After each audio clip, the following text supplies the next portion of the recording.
Oremos juntos. Nuestro Dios Padre, lleno de gracia y amor, te damos gracias. Tú nos salvaste por tu precioso poder, gracia y amor.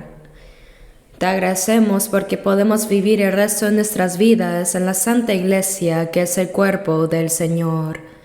Gracias por acordarte siempre de cada uno de nosotros. Te agradecemos por guiarnos y por toda tu gracia. En cada día que pasa, haznos vivir sin olvidar este corazón precioso, de que pagaré a Jehová por todos sus beneficios para conmigo. Este mundo se vuelve cada vez más turbulento, pero queremos ir siendo más perfeccionados y con tu palabra llevar una vida que se aferre e imite más a ti. Para esto recuerda y guía a cada uno de nosotros. Ayúdanos más, Señor, para que nuestro corazón y mente no sean quitados por otras cosas vanas y pecaminosas de este mundo. Haznos pensar y recordar siempre en ti y en la obra de Dios y en lo que Él ha hecho por nosotros, para que llevemos una vida tan valiosa de manifestar la gloria de Dios. Vivimos en este mundo confiando en ti, Señor. Por favor, despierta y guía a todos nosotros, para que podamos recordar siempre tu palabra, tu vida y tu actitud, y pensar qué relación tienen con nosotros. Te agradecemos sinceramente, Señor, porque hoy también has llamado a nuestros hermanos a este lugar en medio de tu preciosa gracia. En esta hora graba en nuestros corazones las palabras que debemos comprender, para que esas palabras puedan cambiar y transformar nuestros pensamientos y nuestras vidas. Ayuda y guía a cada uno de nosotros, para que así se revelen más tu gloria, tu gracia y tu amor, Dios. Pedimos al Señor Espíritu Santo que acompañe y cuide de los hermanos que inevitablemente no han podido venir el día de hoy, para que ellos no se olviden de la gracia y el amor del Señor. Confiamos y encomendamos enteramente este tiempo solamente al Señor Espíritu Santo. Te pedimos que estés con nosotros y que nos ayudes. Te damos gracias y oramos en el nombre de nuestro Jesús. Amén. Busquemos San Juan capítulo 7.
Juan capítulo 7, versículo 46.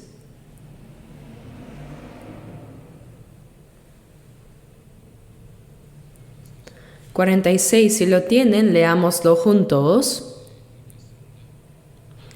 Los alguaciles respondieron: jamás hombre alguno ha hablado como este hombre.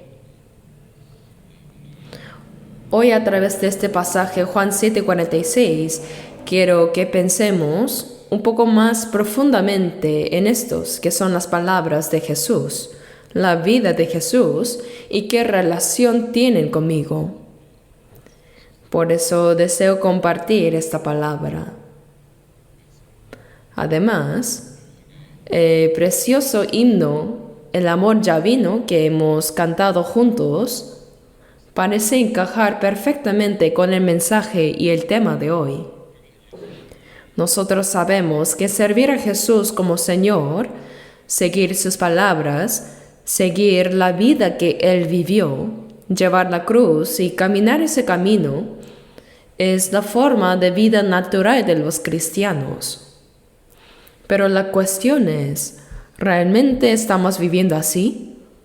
¿Realmente estamos viviendo conforme a la manera en que el Señor vivió? ¿Estamos tomando la palabra del Señor como el centro y el criterio de nuestra vida? Claro que hay hermanos que viven así, y también en mi vida personal hubo momentos en que viví de esa manera. Pero ahora, en este momento, delante de esta palabra, si me examino a mí mismo, la pregunta es: ¿cómo estoy viviendo ahora? ¿De qué manera estoy sirviendo al Señor y qué relación hay entre el Señor y yo? Me gustaría que pensemos seriamente en estas cosas. Para explicar brevemente el contexto de este pasaje, Jesús subió al templo durante la fiesta de la Pascua y habló muchas cosas, tanto a sus discípulos como al pueblo. Y en ese tiempo, los principales sacerdotes y luego los fariseos intentaron varias veces prender a Jesús. Pero como dice en Juan 8:20, nadie le prendió porque aún no había llegado su hora. En medio de esta situación, el pueblo comenzó a hablar cada vez más acerca de Jesús. ¿Qué decían? Decían que aun si viniera el Cristo, el Mesías prometido en el Antiguo Testamento, el Cristo cuando venga hará más señales que las que éste hace. Esto está escrito en Juan 7:31. Así el corazón del pueblo poco a poco comenzó a inclinarse hacia Jesús. Al ver esto, los principales sacerdotes, los líderes religiosos y fariseos empezaron a sentir temor. ¿Por qué? Porque tenían miedo de que Jesús les quitara su poder y privilegios. Por eso enviaron a los alguaciles para que prendieran a Jesús y lo trajeran. Así que ellos fueron delante de Jesús para prenderlo. Pero justo en ese momento, ¿qué fue lo que Jesús estaba diciendo? Según Juan 7:37, Él decía: si alguno tiene sed, venga a mí y beba. El que cree en mí, como dice la Escritura, de su interior correrán ríos de agua viva. Estas palabras escucharon los alguaciles, y después de oírlo no lo prendieron, sino que regresaron simplemente ante los principales sacerdotes y fariseos. Por eso en el versículo 45 dice: los alguaciles vinieron a los principales sacerdotes y a los fariseos, pero vinieron sin haber prendido a Jesús. Entonces les preguntaron: ¿por qué no le habéis traído? Es decir, ¿por qué no lo trajeron? Entonces los alguaciles dieron una respuesta sorprendente. Ellos dijeron: jamás hombre alguno ha hablado como este hombre. Nunca ha hablado hombre así. Es como si estuvieran diciendo: ni ustedes han hablado como él habló, ni en toda la historia pasada, ni en el futuro habrá alguien que pueda hablar y expresarse como él. Así, los alguaciles no lo dijeron de una manera tan explícita, pero ese significado está claramente implícito en sus palabras. Ellos estaban declarando algo muy importante. Estaban diciendo, las palabras que Jesús habló no existieron antes ni existirán después. No hubo ni habrá nadie que pueda hablar como Jesús. Entonces surge esta pregunta, ¿estas palabras de Jesús y su vida qué relación tienen conmigo? ¿Por qué la Biblia toma las palabras de Jesús como el criterio y por qué nos dice que las palabras, la vida y los valores del Señor tienen un valor absoluto e incomparable con el de cualquier otra persona? Me gustaría que podamos examinar y reflexionar un poco sobre esto. Por eso primero vamos a tomar como título esta palabra nunca ha hablado hombre así. Y dentro del versículo 46 vamos a ver 3 puntos. Primero, las palabras de Jesús. Y segundo, la vida de Jesús. Y tercero, una vida que vive como ese hombre, es decir, la vida de los cristianos. La vida de los cristianos que imitan las palabras y la vida de Jesús. ¿Y qué clase de vida es esa? Vamos a examinarla una por una. Primero, las palabras de ese hombre, es decir, de Jesús. Tal como dijeron los alguaciles, jamás ha existido hasta ahora alguien que haya hablado como el Señor. Si observamos la historia de la humanidad, encontramos innumerables palabras dichas por los hombres.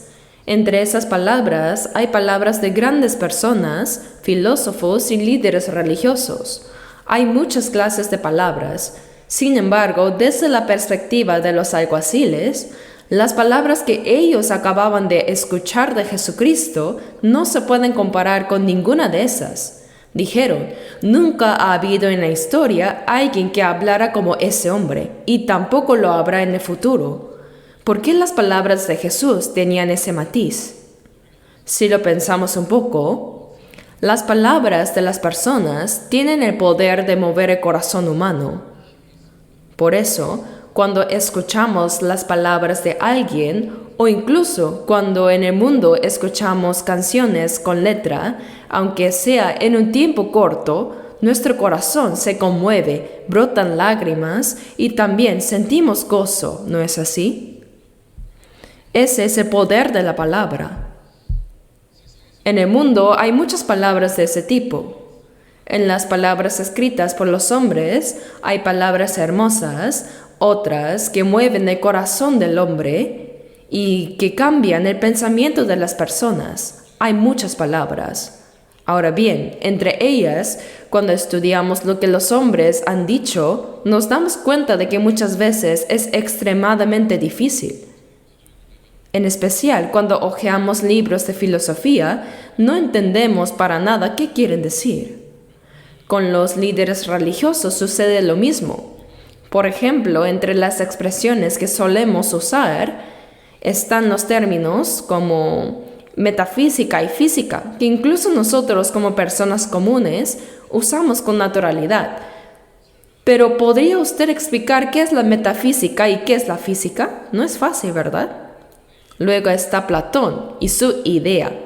Cuando se estudia filosofía, se habla claramente acerca de la idea. La verdad es que tampoco sabemos qué es la idea. En el caso de Sartre, él dice algo así: la existencia precede a la esencia. Pero, ¿qué es la existencia y la esencia? Es decir, las palabras que usan las personas del mundo en realidad condensan muchísimos significados en una sola palabra corta. Por eso si uno no estudia ni aprende ese significado, es realmente muy difícil comprenderlo. Con la religión es igual, ¿verdad? Dicen la forma es vacío y el vacío es forma. Definir qué es la forma y qué es el vacío es sumamente difícil, pero usamos ese tipo de expresiones. En el mundo existen muchas palabras filosóficas y de los líderes religiosos y también muchos dichos y expresiones sabias que surgen de la experiencia de la vida y que mueven el corazón del hombre. Esas palabras pueden consolar mi corazón por un momento, pueden conmoverlo y también pueden cambiar mis pensamientos momentáneamente. Pero la razón fundamental por la cual esas palabras son diferentes de las de Jesús es que no pueden resolver el problema de mi muerte. Ninguna palabra de este mundo, por más excelente que sea, Por más filosófica y por más lógica que parezca, puede resolver el problema de mi muerte y de mi alma. Jamás. Sin embargo, cuando observamos las palabras que dijo Jesús, casi nunca utilizó palabras que uno tuviera que estudiar previamente o términos completamente desconocidos. Si examinamos con atención las palabras de Jesús, Él hablaba con palabras de la vida cotidiana, palabras que incluso los niños pequeños podían entender. Jesús dijo, «Yo soy el pan vivo que descendió del cielo». Nadie desconoce lo que es el pan, ¿verdad? Un niño también lo sabe. Y dijo, «El que come mi carne y bebe mi sangre tiene vida eterna». Y dijo, «Yo soy el camino y la verdad y la vida». No son palabras difíciles. Hermanos, piensen un momento en las palabras que Jesús habló. ¿Acaso usó alguna vez conceptos filosóficos abstractos o términos muy complicados? Nunca lo hizo. Siempre utilizó palabras de la vida diaria. Él dijo, el que no naciere de nuevo no puede ver el reino de Dios. Si no coméis la carne del Hijo del Hombre y bebéis su sangre, no tenéis vida en vosotros. Son palabras sencillas, pero al oírlas, las personas dijeron, dura es esta palabra, ¿quién la puede oír? Jesús habló de pan y de sangre, habló de la vida. Pero los que escuchaban decían, es muy difícil. No se entiende, decían.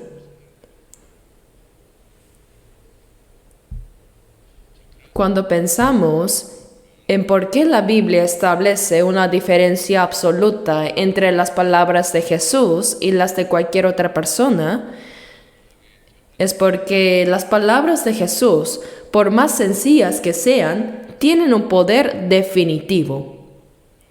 Es porque tienen eficacia, y esa eficacia es la vida. Las palabras de Jesús tienen vida, dice.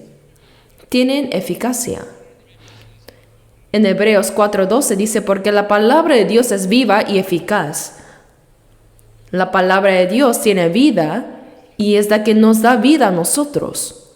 Ninguna palabra de este mundo puede dar vida a mi alma, pero las palabras de Jesús sí dan vida a mi alma. Jesús dijo, yo soy la resurrección y la vida, y que cree en mí, aunque esté muerto, vivirá. Y todo aquel que vive y cree en mí no morirá eternamente. Y dijo, yo les doy vida eterna y no perecerán jamás. Son palabras que cualquiera puede entender. Y esas palabras nos dan vida. Por eso, entre las palabras de Jesús y las de los hombres de este mundo existe una diferencia esencial. Así que lo que los alguaciles estaban diciendo es, jamás hombre alguno ha hablado como Jesús. Ustedes son líderes religiosos y nosotros hemos aprendido muchas cosas de ustedes. Sin embargo, lo que Jesús y ustedes hablan es esencialmente diferente. Yo creo que los alguaciles hablaron con ese sentido en mente. Nunca ha hablado hombre así. Hermanos, esto de la palabra es un poco difícil de definir, pero si lo pensamos un poco, la palabra necesariamente debe tener contenido. Si alguien habla durante 1 o 2 horas y no hay ningún contenido, eso no sería realmente una palabra. La palabra siempre tiene contenido. Además, la palabra tiene autoridad. Aunque digan exactamente lo mismo, las palabras de una persona con autoridad y las de una persona sin autoridad son completamente diferentes. Y hay algo más, la palabra tiene poder. Tiene poder. Hermanos, ¿podrían levantar la mano un momento? Miren, yo dije una palabra y todos respondieron. Eso es el poder de la palabra. La palabra tiene ese tipo de fuerza. Entonces, si lo pensamos bien, la palabra tiene contenido, autoridad y poder. Tiene eficacia. Cuando una palabra es pronunciada, debe tener fuerza, debe tener eficacia. Pero las palabras humanas no pueden reunir estas 3 cosas al mismo tiempo. Y aun si aparentemente las reúnen, es solo por un momento, y en última instancia no tienen nada que ver con mi alma. Las palabras humanas pueden tener contenido, pero carece de autoridad. Y aunque una persona común diga cosas muy buenas, si esas palabras no tienen autoridad, no se difunden ni permanecen en el mundo. En cambio, cuando alguien con autoridad, con poder, dice palabras muy sencillas, esas palabras sí se difunden. Es algo así como decir, la montaña es montaña y el agua es agua. Si alguien como yo dijera eso, nadie prestaría atención. Pero si una persona con autoridad dice algo tan común que incluso un niño puede decir, la gente lo valora enormemente.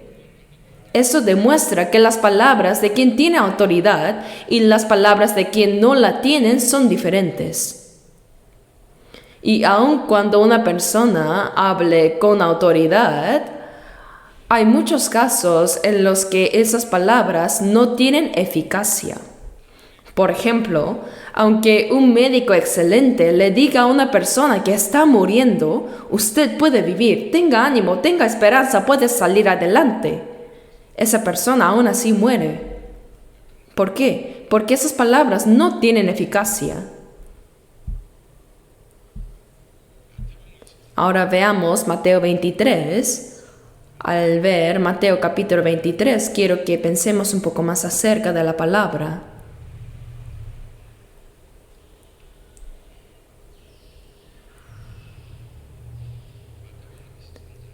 Mateo 23 es lo que Jesús dijo a los líderes religiosos. Al leer esto, quiero que piensen en el contenido de la palabra, en la autoridad, en la eficacia y en el poder de la palabra. Vamos a leer el versículo 3. Leamos. Así que todo lo que os digan que guardéis, guardadlo y hacedlo, mas no hagáis conforme a sus obras, porque dicen y no hacen, porque atan cargas pesadas y difíciles de llevar, y las ponen sobre los hombros de los hombres, pero ellos ni con un dedo quieren moverlas. Antes hacen todas sus obras para ser vistos por los hombres, pues ensachan sus filacterías y extienden los flecos de sus mantos, y aman los primeros asientos en las cenas y las primeras sillas en las sinagogas, y las salutaciones en las plazas, y que los hombres los llamen Rabí, Rabí. Versículo 13. Mas ay de vosotros, escribas y fariseos hipócritas, porque cerráis el reino de los cielos delante de los hombres, pues ni entráis vosotros ni dejáis entrar a los que están entrando. Versículo 15.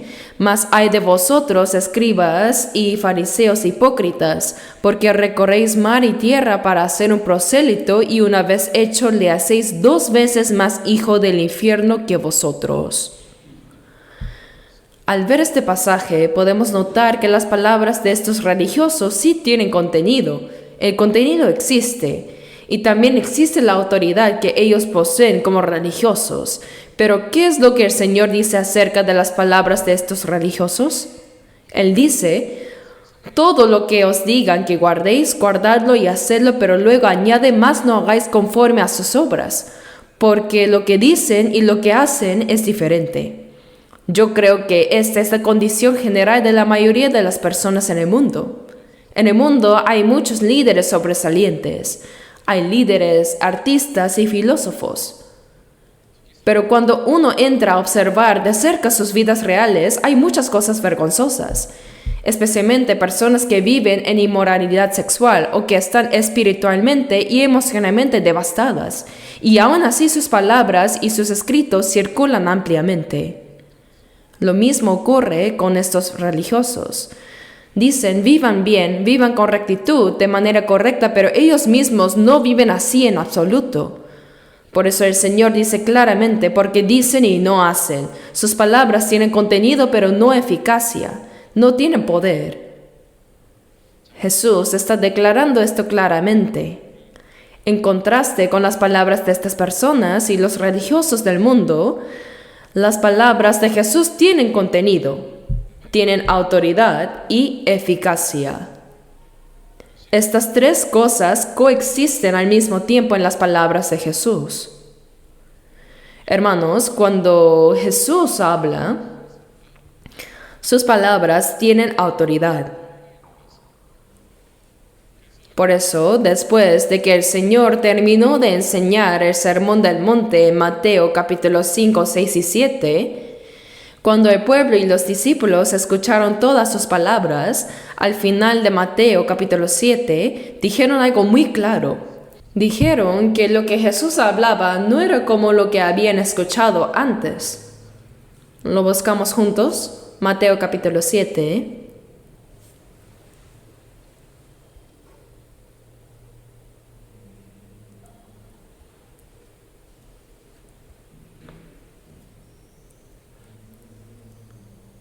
Mateo 7, versículos 28 y 29, leamos.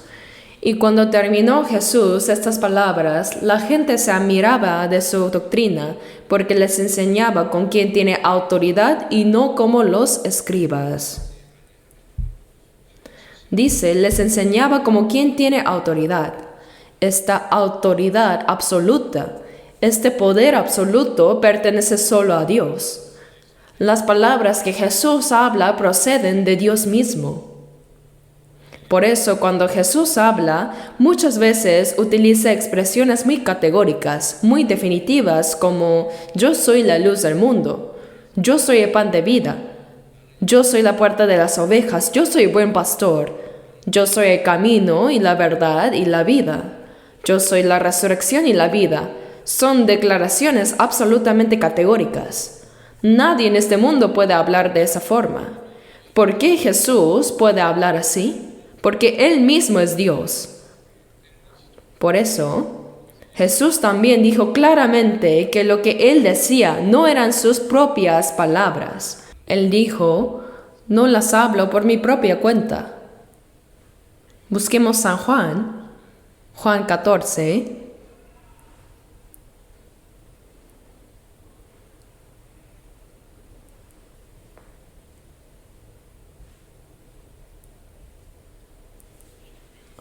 Versículo 10. ¿No crees que yo soy en el Padre y el Padre en mí? Las palabras que yo os hablo, no las hablo por mi propia cuenta, sino que el Padre que mora en mí, Él hace las obras. Lo que Jesús está diciendo aquí es, las palabras que yo os hablo, las palabras que estoy diciendo ahora, no las hablo por mi propia cuenta, sino que el Padre que mora en mí, Él hace las obras. Es decir, las palabras de Jesús tienen autoridad. ¿Por qué? Porque son las palabras de Dios. Y en el versículo 24 también dice, leamos juntos, el que no me ama no guarda mis palabras, y la palabra que habéis oído no es mía, sino del Padre que me envió. Dice, la palabra que habéis oído no es mía, sino del Padre que me envió. Es decir, las palabras que ustedes escuchan de mí no son mías, sino las del Padre Dios. Por eso las palabras de Jesús tienen autoridad. Entonces, cuando Jesús enseñaba, lo que el pueblo comprendía era esto. Las palabras que este hombre habla son diferentes de las de los escribas y fariseos, de los religiosos y de las personas famosas del mundo. Su enseñanza tenía autoridad. ¿Por qué? Porque las palabras que salen de Jesús son palabras de Dios. Las palabras de Jesús tienen esa autoridad, tienen ese poder. Además, en las palabras de Jesús hay algo más. Hay contenido, un contenido muy claro. Hermanos, cuando leemos la Biblia o cuando leemos libros del mundo, vemos que una persona escribe libros sobre muchos temas, pero la mayoría de las personas no puede salir demasiado del marco del tema que domina. Aunque escriban toda su vida, permanecen dentro de los límites de su propio conocimiento y desde ahí hablan de diversos temas. Pero cuando leemos la Biblia, no hay nadie que haya hablado de tantos temas como Jesús. Jesús habló acerca de la vida y de la muerte, de la bendición y de la maldición, del cielo y del infierno, de la luz y de las tinieblas y del pecado. Él habló de muchísimas cosas. Pero en todas las palabras que Jesús habló hay una coherencia, hay un centro. ¿Y cuál es ese centro? Es la vida. Las palabras de Jesús siempre tienen como centro la vida. Por eso Él dijo, yo les doy vida eterna y no perecerán jamás. Y en Juan 8:52 dijo, el que guarda mi palabra nunca sufrirá muerte, nunca morirá. El núcleo, el centro absoluto del contenido de las palabras de Jesús es la vida. Por eso, Él dijo en Juan 5:39, escudriñad las Escrituras, porque a vosotros os parece que en ellas tenéis la vida eterna, y ellas son las que dan testimonio de mí. En la Biblia hay muchísimas palabras. Si vemos toda la Biblia, el Antiguo y Nuevo Testamento, contiene tantos temas mucho más amplios y profundos que cualquier libro de este mundo. Pero el centro de todos esos temas es Jesucristo. Y el centro de las palabras que Jesús habló es la vida. Las palabras del Señor no son palabras que flotan en el aire y desaparecen, sino que tienen un tema y un contenido absolutamente claros. Las palabras de Jesús tienen autoridad y tienen como contenido la vida. Y hay algo más, tienen eficacia. Hermanos, cuando leemos los evangelios, vemos que cuando se levantó una gran tempestad en el mar, Jesús y sus discípulos iban en una barca. Él estaba tan cansado que se quedó dormido. Entonces, cuando la tempestad se levantó con fuerza, los discípulos lo despertaron, diciendo, Maestro, ¿no tienes cuidado que perecemos? Entonces él se levantó y dijo, calla, enmudece. Y al instante todo quedó completamente en calma. Al ver esto, los discípulos dijeron, ¿quién es este que aun el viento y el mar le obedecen? Hay eficacia, hay poder. Hermanos, si personas como nosotros, cuando sopla el viento muy fuertemente decimos, detente viento, ¿acaso se detendría? No, pero las palabras de Jesús tienen eficacia. Delante de Lázaro, que llevaba 4 días muerto y ya despedía mal olor, con una sola palabra, Lázaro, ven fuera, ese hombre salió con vida. Hay eficacia, hay poder. También al leproso el Señor le habló, quiero, sé limpio. Y al instante su lepra desapareció. En Mateo capítulo 8 está escrito así. Y a un paralítico, al que 4 hombres bajaron por el techo y pusieron delante de Jesús, el Señor le dijo, ten ánimo, hijo, tus pecados te son perdonados. El Señor no dijo estas palabras de manera superficial, sino que cuando Él hablaba así, su eficacia se manifestaba de inmediato. Por eso las palabras del Señor tienen contenido, autoridad y eficacia. Estas 3 cosas existen al mismo tiempo en las palabras de Jesús.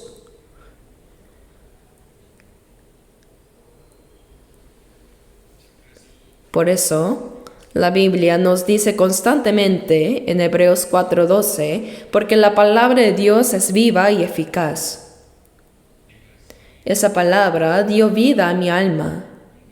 Hermanos, ¿cómo fue que mi alma, que solo podía ir al infierno, llegó a tener vida? ¿Acaso fue por las palabras de los hombres? ¿O por estudiar filosofía o literatura? No. La única razón por la que mi alma tiene vida es por la palabra de Jesucristo, la palabra de vida. Eso es la palabra de Jesús. Ahora bien, los alguaciles escucharon directamente las palabras que Jesús habló. Si alguno tiene sed, venga a mí y beba. El que cree en mí, como dice la Escritura, de su interior correrán ríos de agua viva. Los alguaciles escucharon por primera vez palabras como estas y se preguntaron quién es este para poder hablar de esta manera. Incluso los principales sacerdotes y los fariseos, al escuchar las palabras de Jesús, se sorprendían profundamente y se cuestionaban. En particular, cuando Jesús dijo, «Tus pecados te son perdonados», los fariseos se escandalizaron en su interior y dijeron, «¿Por qué habla este así? Blasfemias dice». Y cuando Jesús dijo, «Yo y el Padre uno somos», los judíos intentaron matarlo. Las palabras que tienen autoridad, contenido y poder son precisamente las de Jesús. ¿Por qué? Porque Jesús vino del cielo. En Juan 8:23 Jesús dijo, «Vosotros sois de abajo y yo soy de arriba. Vosotros sois de este mundo, yo no soy de este mundo». Y en Juan 3:31 también dice, «El que de arriba viene es sobre todos, el que es de la tierra es terrenal, y cosas terrenales habla». Por eso nosotros no podemos hablar sino de cosas terrenales. Por mucho conocimiento que tengamos y por muy inteligentes o capaces que seamos, todas las palabras que el ser humano pronuncia en última instancia son palabras terrenales. Son palabras que quedan escritas en el polvo que con el tiempo desaparecen. Pero las palabras de Jesús son diferentes. En Salmo 119:89 dice, «Para siempre, oh Jehová, permanece tu palabra en los cielos». Entonces, ¿qué relación tiene esa palabra con mi vida? Esa palabra que tiene un contenido claro, autoridad y hasta eficacia, yo la confieso y yo la sostengo en mi vida, pero realmente mi vida se está manifestando como una vida que refleja la eficacia de la palabra de Dios o no. Mi manera de pensar y vivir está siendo transformada por esa palabra o no. Me gustaría que pensemos en esto. Al llegar al final de un año, nosotros decimos que leemos la palabra de Dios, que la meditamos, que la memorizamos, que la sostenemos de muchas maneras en nuestra vida. Pero entonces, ¿cómo se está manifestando esa palabra de Dios en mi vida concreta? La palabra de Jesús se hizo carne. El que vino en carne es Jesús. Por lo tanto, la vida de Jesús fue una vida en la que la palabra se practicó y se manifestó tal como era. Entonces, la vida del Señor tiene en términos generales dos aspectos muy claros. El primero es este. En la vida del Señor podemos ver que Él vivió conforme a las Escrituras. Conforme a la Biblia. La Biblia dice que Jesús es la palabra hecha carne. Y ese Jesús vino conforme a las Escrituras. Él vino a este mundo tal como estaba predicho en el Antiguo Testamento, tal como estaba escrito. Eso lo vemos claramente desde Mateo capítulo 1.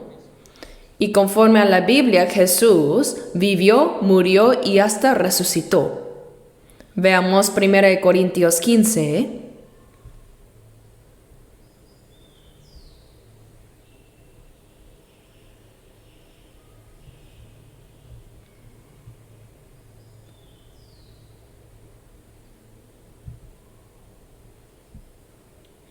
Primera de Corintios 15,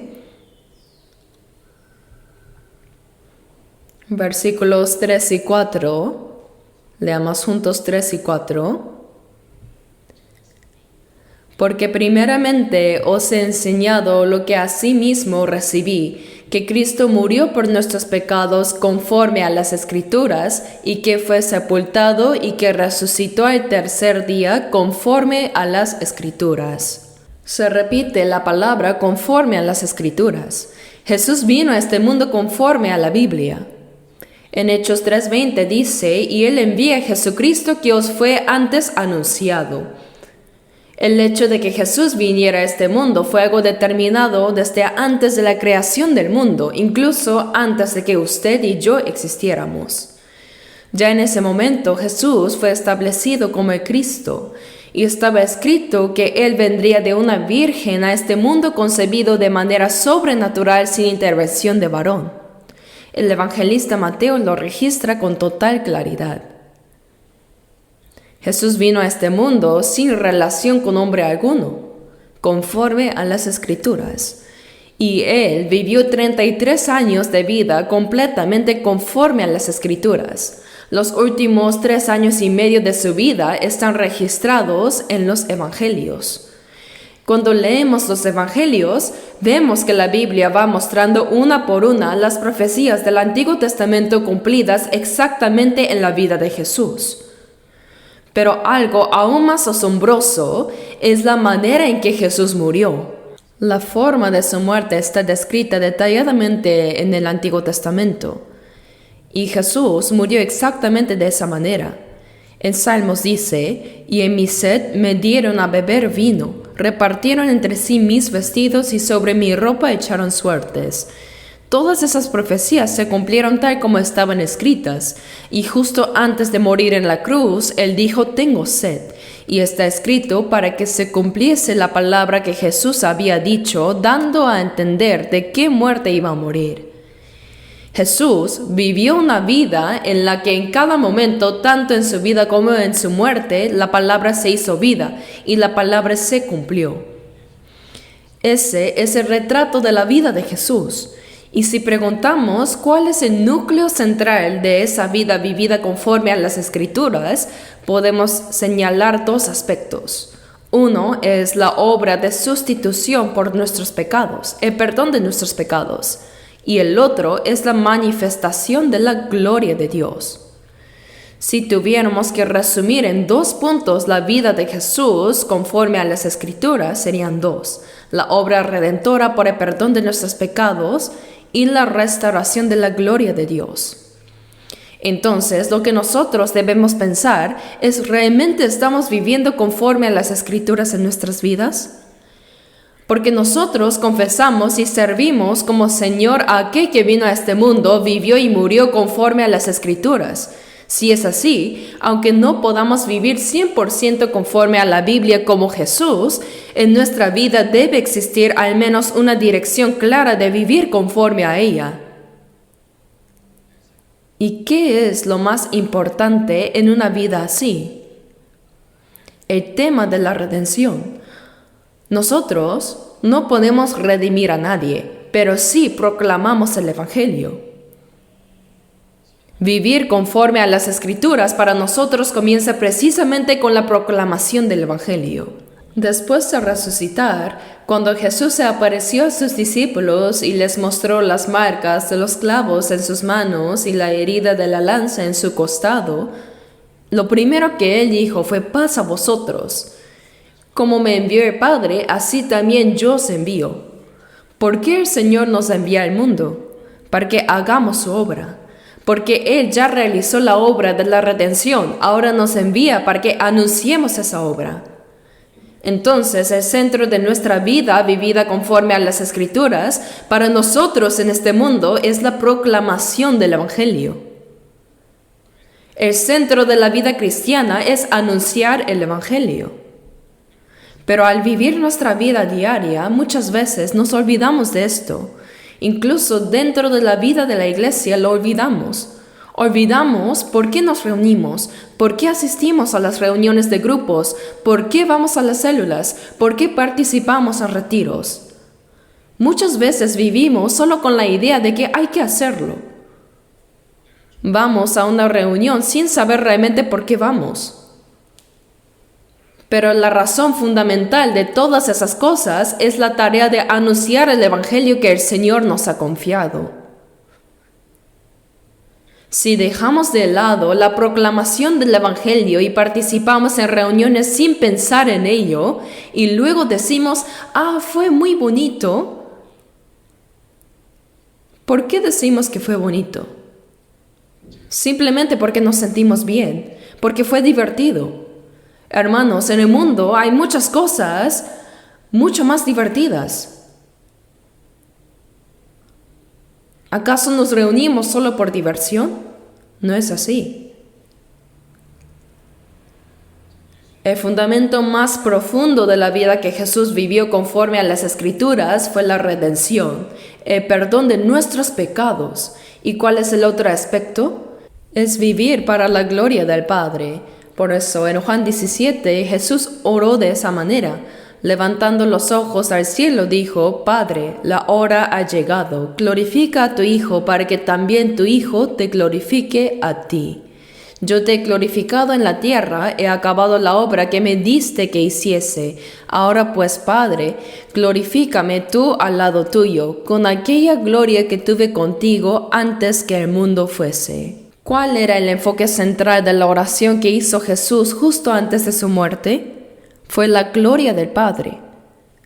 Entonces, si la vida de Jesús, vivida conforme a las Escrituras, tenía como centro la gloria del Padre, debemos preguntarnos si nuestra vida, nosotros que decimos vivir conforme a las Escrituras, también tiene realmente como propósito la gloria del Dios Padre o no.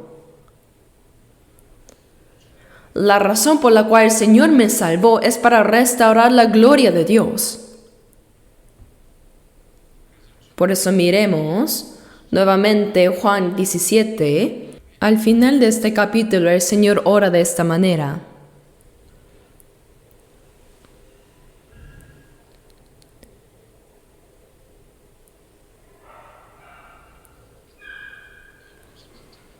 Juan 17, versículo 24, leamos juntos. Veamos. Padre, aquellos que me has dado, quiero que donde yo estoy también ellos estén conmigo, para que vean mi gloria que me has dado, porque me has amado desde antes de la fundación del mundo. Esta es la parte final de la oración de Jesús. Padre, hay una gloria que me diste antes de la fundación del mundo. Permite que ellos también vean esa gloria. La Escritura nos dice que veremos gloria sobre gloria. Por eso, si nuestra vida no es ajena ni desconectada de la vida de Jesús, entonces también debe ser una vida que dé testimonio del Señor y una vida que glorifique al Dios Padre. Eso es natural. Y otro aspecto más de la vida de Jesús es que fue una vida que se convirtió en ejemplo para todos. En Juan 13:1 dice: sabiendo Jesús que su hora había llegado para que pasase de este mundo al Padre, como había amado a los suyos que estaban en el mundo, los amó hasta el fin. Y luego Jesús lavó los pies de sus discípulos. ¿Y qué es lo que él dijo después? Porque ejemplo os he dado para que como yo os he hecho, vosotros también hagáis. Pues si yo, el Señor y el Maestro, he lavado vuestros pies, vosotros también debéis lavaros los pies los unos a los otros. La vida de Jesús fue una vida que mostró ejemplo. En esa vida ejemplar del Señor él también habló acerca del alimento. Él dijo: yo tengo una comida que comer que vosotros no sabéis. Para el ser humano el alimento es algo fundamental. Sin alimento uno muere. Y acerca de algo tan importante como el alimento, Jesús dijo en Juan 4:34, mi comida es que haga la voluntad del que me envió y que acabe su obra. Él dijo que cumplir la voluntad del Padre y glorificarlo era su alimento. Y así, toda la vida de Jesús, incluso su muerte, fue una vida que mostró ejemplo. La vida del Señor fue una vida que dio ejemplo, y su muerte también fue una muerte que era ejemplar. De esa manera Jesús vivió en esta tierra mostrando ejemplo. Nosotros vivimos en esta tierra siguiendo a ese Jesús. Por eso el apóstol Pablo también dice en 1 Corintios, sed imitadores de mí, así como yo de Cristo.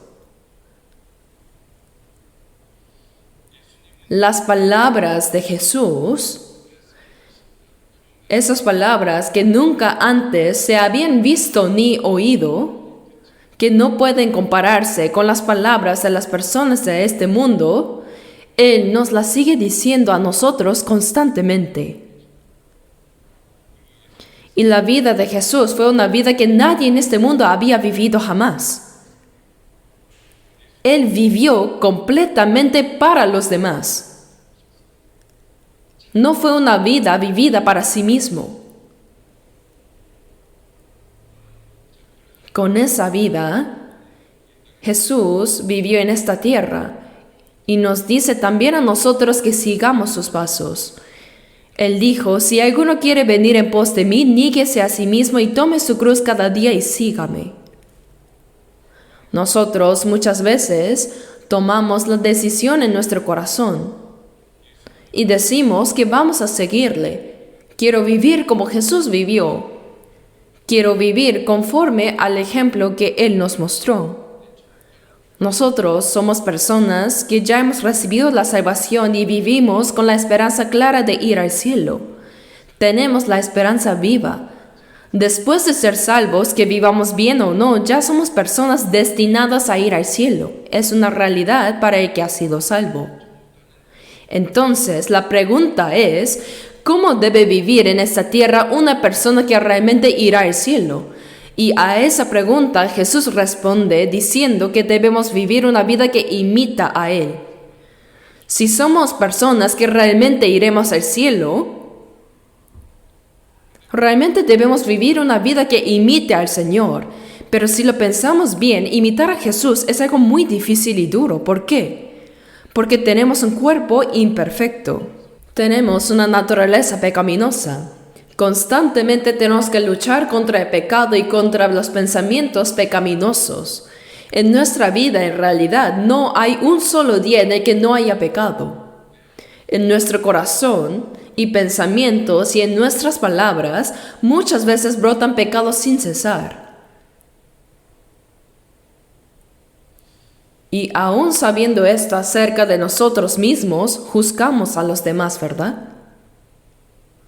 En realidad no hay nadie que esté en condición de juzgar a otra persona. Hermanos, ¿quién de nosotros puede juzgar a alguien y decirle por qué vives así? Nadie puede hacerlo, solo Jesús. Cuando Jesús dijo a los que querían apedrear a la mujer sorprendida en adulterio, Él dijo, el que de vosotros esté sin pecado sea el primero en arrojar la piedra contra ella. Realmente nadie se atrevió a lanzar una piedra delante de esa palabra llena de autoridad. Si nuestra vida ha de ser una vida que imita a Jesús, entonces después de ser salvos debemos vivir procurando una vida apartada del pecado. Y aun cuando caigamos en pecado, debemos tener una actitud de verdadero quebrantamiento y arrepentimiento, una vida en la que día tras día lavamos nuestras manos y nuestros pies. Así es como debemos mantenernos firmemente, para que después de haber recibido la salvación podamos imitar verdaderamente al Señor. Dios borró nuestro viejo hombre y nos dio un hombre nuevo. En 2 Corintios 5:17 dice, de modo que si alguno está en Cristo, nueva criatura es. Las cosas viejas pasaron, he aquí todas son hechas nuevas. Para que podamos vivir imitando a Cristo, Dios nos hizo nuevas criaturas. Él renovó nuestro espíritu, corazón y mente, y nos hizo nuevas personas. El Señor nos dio nueva vida. Nos dio vida eterna, una vida que no muere. Y nos hizo caminar por un camino nuevo y vivo. Un nuevo dueño entró en nosotros, nos dio un mandamiento nuevo, nos hizo cantar un cántico nuevo, nos dio nuevas fuerzas y al hacer nuevas todas las cosas, nos dice que ahora vivamos como personas nuevas. Después de ser salvos, el Señor nos dice que le sigamos. Nos dice, el camino por el cual yo voy, ustedes también síganlo. Pisen el camino por el que yo he caminado. Pero ¿cómo podemos seguir el camino del Señor con esta naturaleza pecaminosa que tenemos? No podemos seguirlo tal como somos. Por eso Él nos hizo nuevos, nos renovó en todos los aspectos. Cuando yo me miro a mí mismo, parece que sigo siendo el mismo de antes. Pero el Señor claramente me ve como alguien nuevo. Las cosas viejas pasaron. He aquí todas son hechas nuevas. Y además, el Señor no nos dio una esperanza puesta en este mundo, sino una esperanza puesta en el mundo venidero, en el cielo eterno. Nos dio una esperanza viva. Antes de ser salvos, mi esperanza estaba solo en las cosas de este mundo, como vivir, vestir y comer un poco mejor. Esa era mi esperanza terrenal. Pero después de la salvación, después de haber renacido, el Señor dice que nos ha dado una esperanza viva, y esa esperanza no está en este mundo, sino en el cielo eterno. Esa esperanza, Él realmente nos la dio. Y la vida que seguimos no es una vida meramente formal. Antes de recibir la salvación, nuestra atención estaba puesta en cómo nos veían los demás, en qué imagen dábamos a las personas. Si lo pensamos bien, todo giraba en torno a eso. Y bueno, pensaba en esto. Lo pensé hace un momento. Delante de nuestra iglesia hay cochecitos de bebés, ¿verdad? Si uno los mira, antes en el pasado también existían los cochecitos, pero ¿cuántos costaban antes? No costaban mucho. Con poco dinero se podía comprar uno bueno, pero hoy en día el precio general de un cochecito es como de $800 para arriba. Y los mejores cuestan como $8,000, ¿no? Al ver eso pensé, ¿acaso el niño que va sentado en un cochecito que cuesta tanto sabe cuánto cuesta? No lo sabe para nada.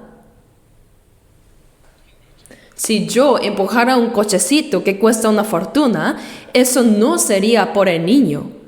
Si lo pensamos con sinceridad, ¿para quién es eso? Para uno mismo. Es decir, tú usas uno barato, pero yo uso uno carísimo. Al final, todo se reduce a cómo me ven los demás. Eso ha sido siempre la manera en que hemos pensado.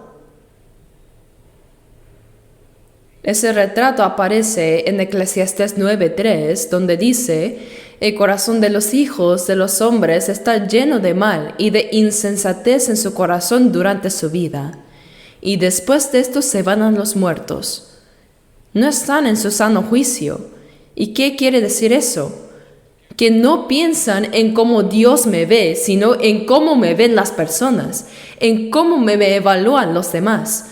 Si hago esto, la gente me verá de esta manera. Y no piensan en absoluto en cómo Dios los ve. Y así vivimos nuestra vida en este mundo. Jesús sabía esto incluso respecto a la oración. Por eso dijo: y cuando ores, no seas como los hipócritas, guardaos de hacer vuestra justicia delante de los hombres para ser vistos de ellos. Pero nosotros seguimos intentando ser vistos por las personas, seguimos pensando en cómo nos verán los demás. Con todo respeto, esa es una condición de no estar en su sano juicio. Cuando el apóstol Pablo se defendía delante de Festo, Festo le dijo: Pablo, estás loco, las muchas letras te vuelven loco.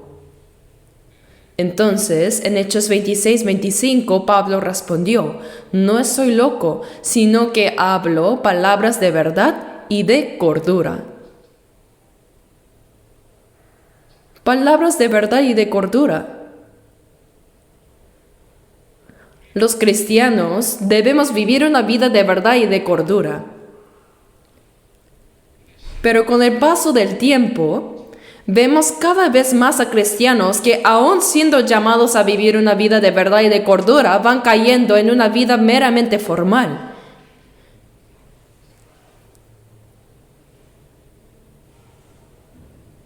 Dentro de la iglesia, sirven con mucho esfuerzo. Sirven con dedicación, soportan, se esfuerzan. Pero ¿cómo son evaluados en su lugar de trabajo? ¿Cómo los ven las personas en la empresa?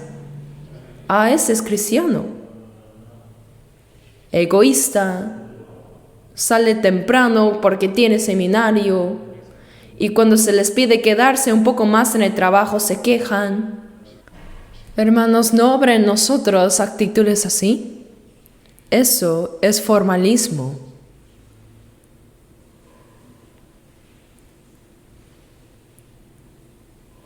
Este tipo de vida, de hecho, los religiosos que no son salvos la viven incluso mejor. No fuimos salvados para vivir así. Si en la iglesia vivimos con esfuerzo, paciencia, con amor, entonces esa misma actitud debe reflejarse en el hogar y también en el trabajo.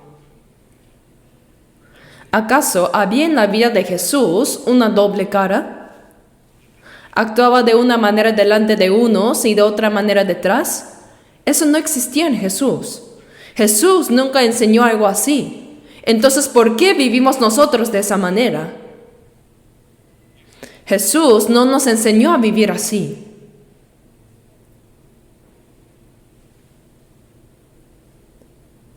Creo que la vida cristiana no es una vida de formalismo, sino una vida de verdad y de cordura.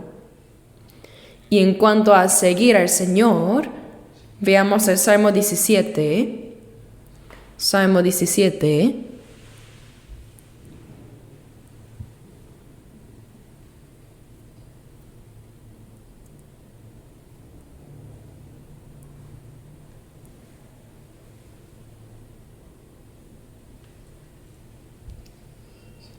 Leeré desde el versículo 10.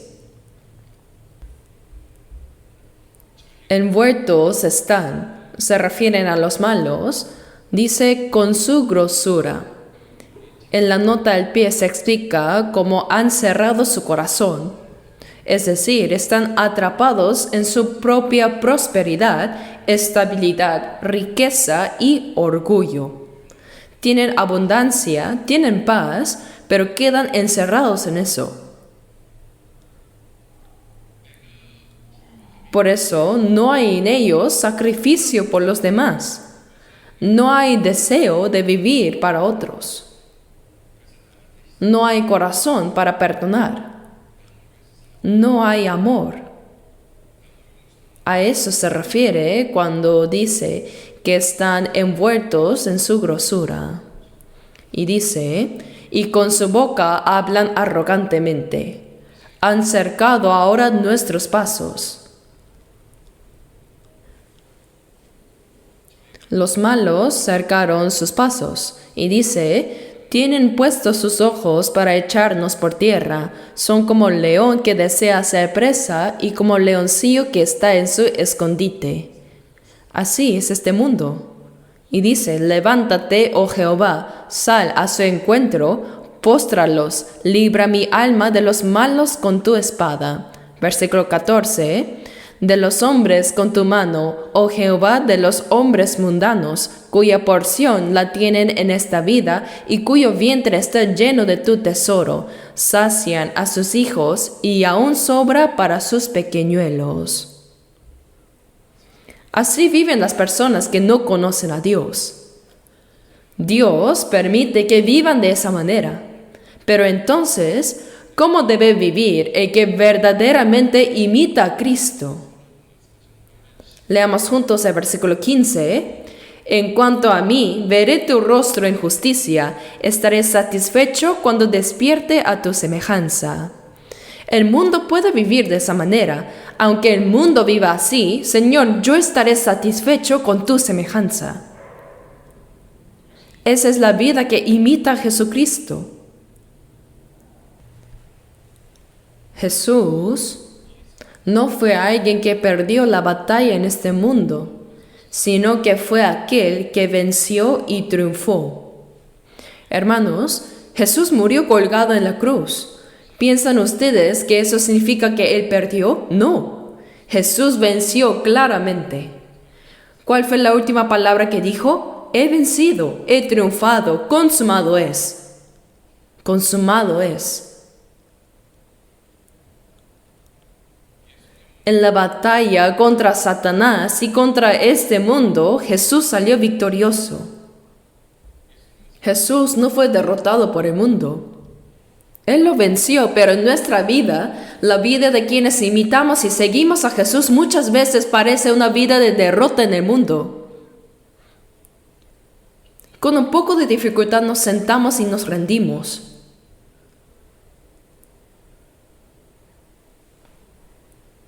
Hermanos, Jesús cargó la cruz y la llevó hasta el final. ¿Por qué? ¿Por qué? Para vencer. Porque el lugar donde Él debía completar todo era el monte de Gólgota. Para vencer todas las batallas en la cruz, llevó esa cruz hasta el final.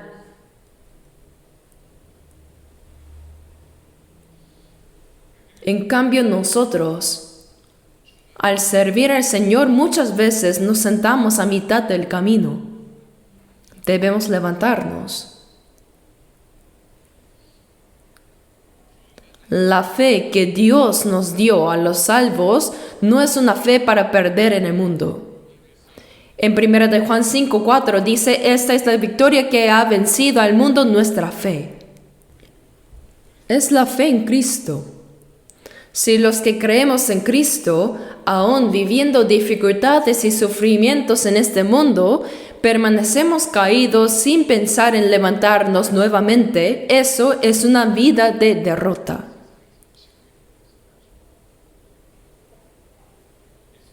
Pero el Señor no perdió en el mundo, Él lo venció.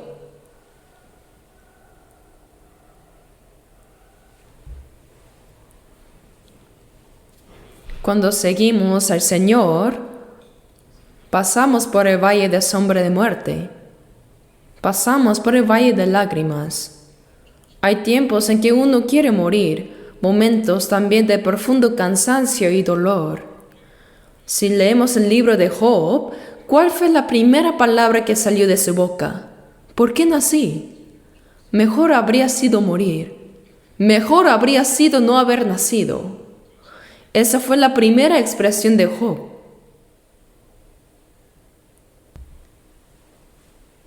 En la vida hay muchísimos momentos así. Pero pensemos esto. Cuando el Señor nos dice que lo sigamos y que imitemos a Cristo, ¿por qué permite situaciones tan difíciles y dolorosas en nuestra vida? ¿Por qué? ¿Con qué propósito? Si fuera por nosotros, sería mejor caminar por un camino llano y tranquilo. Veamos 2 Corintios 4.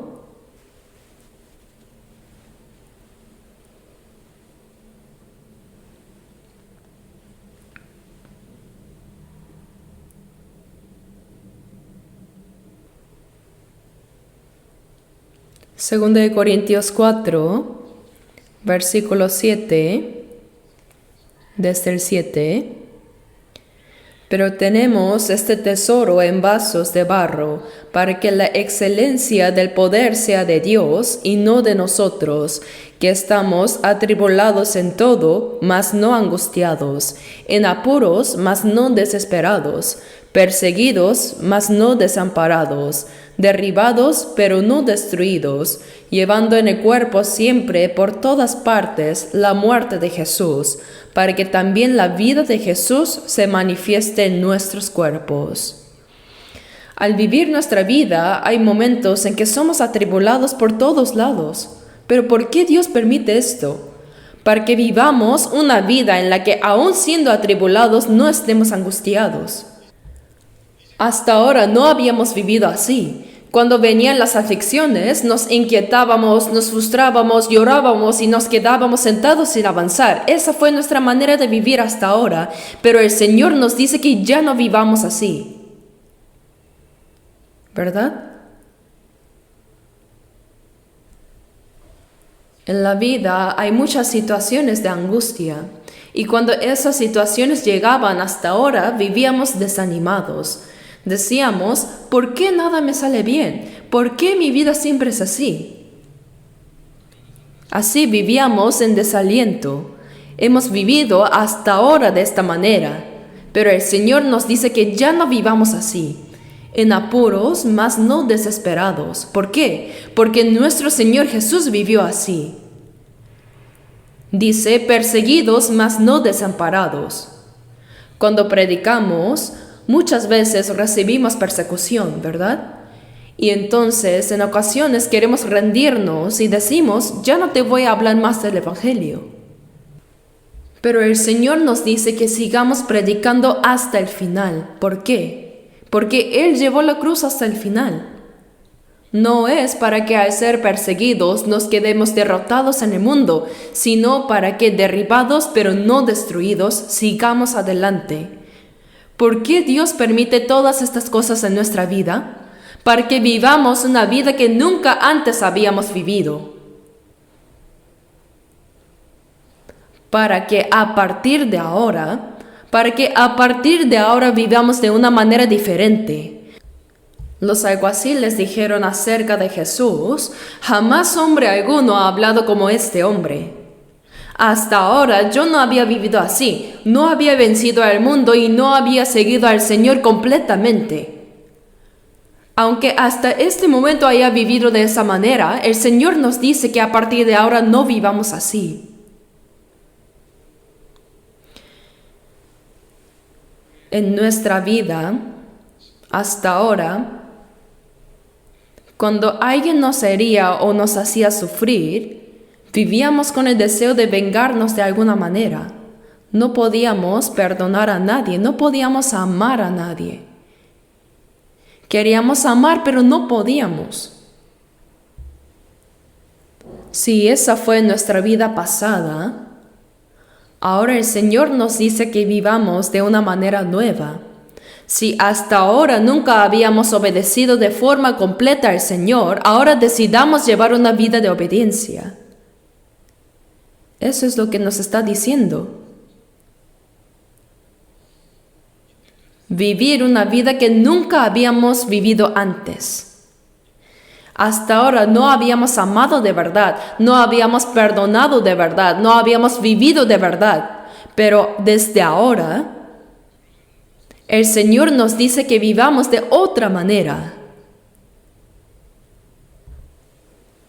Para que cuando los demás nos vean puedan decir, esa persona es diferente. Es alguien que nunca habíamos visto antes.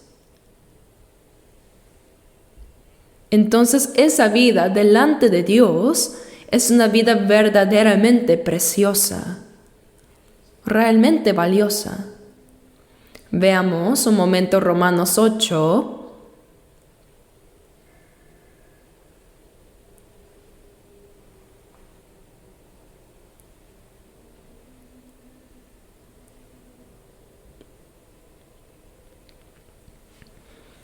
Romanos 8, versículos 12 al 14. 12 al 14, leamos juntos. Leamos juntos. Así que, hermanos, deudores somos no a la carne, para que vivamos conforme a la carne, porque si vivís conforme a la carne, moriréis, mas si por el Espíritu hacéis morir las obras de la carne, viviréis. Porque todos los que son guiados por el Espíritu de Dios, estos son hijos de Dios. Dice, si vivís conforme a la carne, moriréis. No somos deudores a la carne para vivir conforme a la carne. Hasta ahora hemos vivido conforme y sometidos a la carne, ¿verdad? Pero ahora, delante del Señor es un tiempo para tomar una decisión y para hacer un compromiso de vivir de una manera nueva. Hace poco, en una reunión en la que participé, el pasaje que se tomó como tema fue San Mateo 6, versículo 33. Mas buscad primeramente el reino de Dios y su justicia, y todas estas cosas os serán añadidas. Mientras compartíamos con este pasaje, cuando le tocó el turno a un hermano de unos 50 y tantos años, él dijo una sola palabra. Él dijo, sí, ahora voy a vivir conforme a esa palabra. Nada más, solo dijo eso. Pero en mi corazón sentí algo como cuando un general desenvaina su espada y dice, bien, ahora voy a pelear hasta la muerte. Recibí esa impresión, ahora voy a vivir así. Y saben, ese hermano se llama Changun, que justo significa general. Se apellida Chon. ¿No es impresionante? Fue solo una frase, pero poderosa. Él estaba diciendo, hasta ahora no he vivido así, pero de ahora en adelante voy a vivir de esta manera. Hermanos, pensemos un momento en lo que dijeron aquellos alguaciles acerca de Jesús. Dijeron, jamás hombre alguno ha hablado como este hombre. Nadie había vivido como él vivió. Y a ese Jesús nosotros lo servimos como Señor y vivimos siguiéndolo. Entonces nosotros que somos cristianos también debemos vivir una vida que nunca antes se había visto. Yo también, ¿verdad? Vamos a vivir así. El mundo, hasta que el Señor regrese, se volverá cada vez más difícil. Eso no se puede evitar, porque nuestro lugar de descanso está en otro lugar. Por eso, hasta que el Señor regrese, este mundo se volverá más confuso, más duro y más doloroso. De todos modos, vivir de una manera o de otra sigue siendo una sola vida. Si de todas formas vamos a vivir, es mucho mejor vivir para el Señor y luego morir. Hagamos un compromiso. Ya que esta vida pasa tan rápido, no vivamos dudando ni postergando. Tomemos una decisión firme. Una vida que hasta ahora no habíamos vivido. Un amor que hasta ahora no habíamos practicado. Una obediencia que hasta ahora no habíamos experimentado. Vivamos así a partir de ahora. Y veamos cómo el Señor nos guía y nos ayuda. Hoy terminaremos unos 5 minutos antes. Para los hermanos que están en las iglesias locales, les pido que no apaguen el sermón, porque después hay un video promocional de retiro de invierno. La iglesia de Seúl ha preparado un video promocional de retiro de invierno y luego hay otro video de la noche de comunión de los hermanos. Así que oraremos primero y luego veremos el video de retiro de invierno. Después vamos a cantar un himno y luego de eso vamos a ver el video de la noche de comunión de los hermanos. Les pido que no se levanten ni se retiren, por favor. Oremos juntos. Señor, te agradecemos por tu precioso amor y gracia. Tú has vivido en este mundo. Tú cumpliste la voluntad de Dios y manifestaste la gloria del Padre. Por favor, Señor, despierta y guía a todos nosotros para que nuestra vida sea como la tuya. Despierta y guía a cada uno de nosotros para que podamos vivir así, para que podamos vivir como nunca para ti, Señor, para que hagamos y vayamos a lugares que no hemos ido antes. Queremos que a través de nuestras vidas se manifieste plenamente la gloria de Dios y que se predique el Evangelio del Señor. Sostén y guía nuestras vidas para que sean preciosas ante ti hasta el final. Encomendamos todo solo en tus manos de bondad, Señor. Te damos gracias por todo y oramos en el nombre de Jesús. Amén.